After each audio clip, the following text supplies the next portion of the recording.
LeBron James and Steph Curry, two of the greatest and arguably most talented basketball players to ever set foot on the hardwood. Two men who at the absolute peak of their powers, in the biggest moment of their sport, had series that didn't quite match the moment. Now, for the record, both players are my favorite players of all time.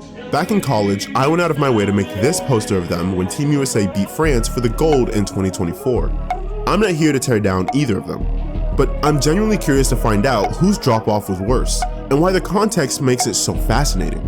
Also, throughout the video, I'll be using a custom metric called Team Strength Rating, which combines individual player skill, the team's win-loss percentage, and their net rating to determine how good they are as a team.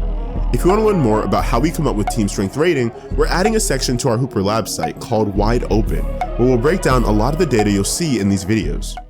Alright, let's start with Miami in 2011, year one of the infamous Super Team. Miami Heat that season had a team strength rating of 113, first in the entire league. LeBron James, Dwayne Wade, Chris Bosh, the most hyped roster construction in a generation. The Dallas Mavericks, the team that beat them, had a strength rating of 81, sixth in the league. That's a 32-point gap in favor of Miami. And you need to understand what that means. The best team in the league, with 3 All-Stars, against a team that was good but not great. Dirk was magnificent, we're not taking that away from him. But Dallas was not supposed to win this series by any structural measure. They weren't close.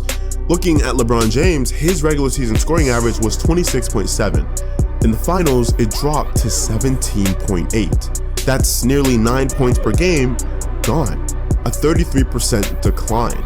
His free throw percentage went from 75.9% to 60. His true shooting fell by more than 5%. But here's what makes it more than just a bad box score. It wasn't only that he missed shots, he was less aggressive than we'd come to expect from him. Fourth quarters, the moments Miami needed him most, he deferred in ways that surprised everyone, myself included. On the team that was built around him, against a team that was 32 points worse by strength rating. That gap between what we expected and what happened, that's what makes 2011 so hard to explain, even now. But what happened in 2016 is in a different category. Steph Curry had just completed the greatest regular season a point guard had ever had. 30 points per game, 50-40-90 shooting splits, a true shooting percentage of 67%. He was the first unanimous MVP in the history of the award. The Golden State Warriors that year had a team strength rating of 118, first in the league, on a 73-win team, the greatest regular season record in NBA history. The Cleveland Cavaliers, the team that came back from 3-1 to beat them, had a strength rating of just 79, fourth in the league. That is a 39, nearly 40-point gap, larger than Miami's advantage over Dallas on a historically better team against a historically more outmatched opponent. And then, Steph shot 40% from the field.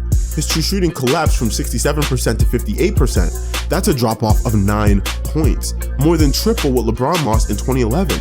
His field goal percentage fell by over 10 points. His assists went from 6.7 to 3.7 per game. Cleveland took away his movement, his pull-ups, his off-ball actions, and he had no answer for any of it. He fouled out in Game 6 and watched as LeBron James, who was supposed to be the desperate one, put the finishing touches on one of the greatest finals performances in a generation, and his team blew a 3-1 lead, something that had never happened in the NBA Finals in history. Not once, not ever, and so far, not since. So here's where we are.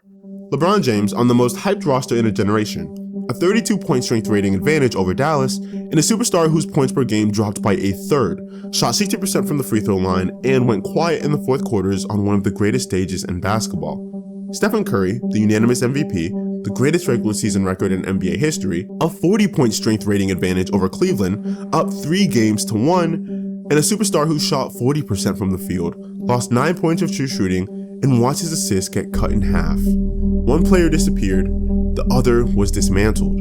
There's no clean verdict here. The numbers point in different directions depending on what you think matters most. The size of the lead, the scale of the collapse, or the nature of the failure itself. But regardless of what you think, that's the thing about pressure.